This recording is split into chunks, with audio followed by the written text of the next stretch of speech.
keep matters for a time in suspense.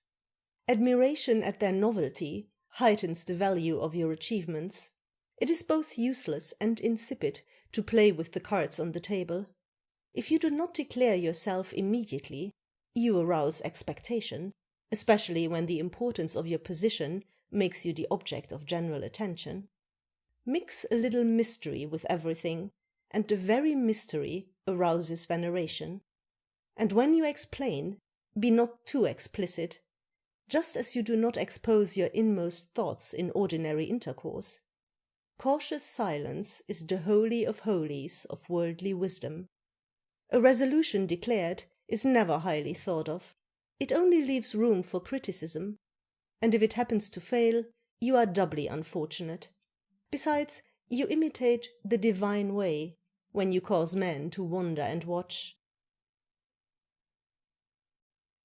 Act sometimes on second thoughts, sometimes on first impulse. Man's life is a warfare against the malice of men. Sagacity fights with strategic changes of intention. It never does what it threatens, it aims only at escaping notice. It aims in the air with dexterity, and strikes home in an unexpected direction, always seeking to conceal its game. It lets a purpose appear in order to attract the opponent's attention, but then turns round and conquers by the unexpected. But a penetrating intelligence anticipates this by watchfulness and lurks in ambush. It always understands the opposite of what the opponent wishes it to understand, and recognizes every feint of guile. It lets the first impulse pass by, and waits for the second, or even the third. Sagacity now rises to higher flights on seeing its artifice foreseen, and tries to deceive by truth itself, changes its game in order to change its deceit, and cheats by not cheating, and founds deception on the greatest candor. But the opposing intelligence is on guard with increased watchfulness, and discovers the darkness concealed by the light, and deciphers every move, the more subtle because more simple. In this way the guile of the python combats the far-darting rays of Apollo. Know how to take a hint. 'Twas once the art of arts to be able to discourse. Now 'tis no longer sufficient. We must know how to take a hint, especially in disabusing ourselves.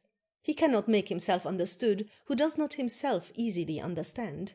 But on the other hand, there are pretended diviners of the heart and lynxes of the intentions. The very truths which concern us most can only be half spoken, but with attention we can grasp the whole meaning. When you hear anything favourable, keep a tight rein on your credulity. If unfavourable, give it the spur. The good will of people. 'Tis much to gain universal admiration, more universal love. Something depends on natural disposition, more on practice. The first founds, the second then builds on that foundation. Brilliant parts suffice not, though they are presupposed. Win good opinion, and 'tis easy to win good will.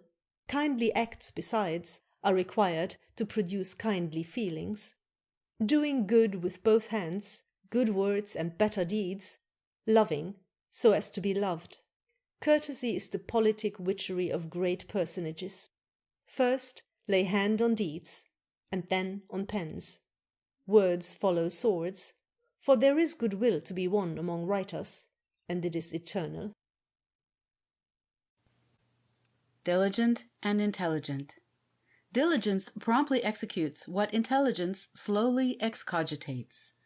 Hurry is the failing of fools. They know not the crucial point, and set to work without preparation. On the other hand, the wise more often fail from procrastination. Foresight begets deliberation, and remiss action often nullifies prompt judgment. Celerity is the mother of good fortune. He has done much who leaves nothing over till tomorrow. Festina lente is a royal motto. Wait. It's a sign of a noble heart dowered with patience, never to be in a hurry, never to be in a passion. First be master over yourself if you would be master over others. You must pass through the circumference of time before arriving at the center of opportunity. A wise reserve seasons the aims and matures the means. Time's crutch affects more than the iron club of Hercules. God himself chasteneth not with a rod, but with time. He spake a great word who said, Time and I against any two. Charles V. Fortune herself rewards waiting with the first prize. Do not always be jesting. Wisdom is shown in serious matters and is more appreciated than mere wit. He that is always ready for jests is never ready for serious things. They resemble liars in that men never believe either, always expecting a lie in one, a joke in the other. One never knows when you speak with judgment, which is the same as if you had none. A continual jest soon loses all zest. Many get the rapture of being witty, but thereby lose the credit of being sensible. Jest has its little hour, seriousness should have all the rest. Write your intentions in cipher. The passions are the gates of the soul. The most practical knowledge consists in disguising them. He that plays with cards exposed runs a risk of losing the stakes.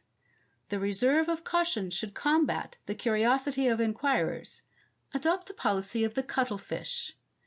Do not even let your tastes be known, lest others utilize them, either by running counter to them or by flattering them.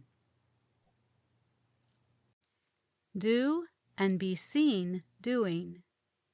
Things do not pass for what they are, but for what they seem. To be of use and to know how to show yourself of use is to be twice as useful. What is not seen is as if it was not. Even the right does not receive proper consideration if it does not seem right. The observant are far fewer in number than those who are deceived by appearances. Deceit rules the roast, and things are judged by their jackets, and many things are other than they seem. A good exterior is the best recommendation of the inner perfection. Do not be importunate, and so you will not be slighted. Respect yourself if you would have others respect you. Be sooner sparing than lavish with your presence. You will thus become desired, and so well received. Never come unasked, and only go when sent for. If you undertake a thing of your own accord, you get all the blame if it fails, none of the thanks if it succeeds. The importunate is always the butt of blame, and because he thrusts himself in without any shame, he is thrust out with it.